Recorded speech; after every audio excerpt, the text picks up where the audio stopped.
Poslijepodnevna kafa u Matuljima, znači gore negdje na brdu iznad mora. Evo vidite, ovo je glavna ulica,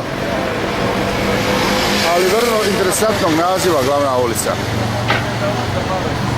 Znači ovako, trg maršala Tita, što bi kod nas rekli Šabana, jel? Znači vidite, još postoji trg maršala Tita.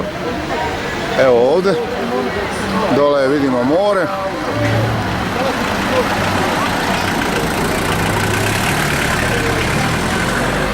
Da pokažemo ovako ovaj mali gradić, lijepi kafić, poslijepodnevni odmor. I još sam jednu ulicu zapamtio ovako, koja je vrlo interesantnog naziva, a naziva se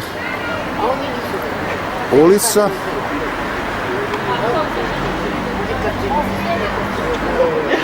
Kara Emina. Pa sada to nema pojma, Kara Emina, crnog nekog Emina, valjda je neki bio Emin ovdje crni, pa su ga nazivali Kara Emin.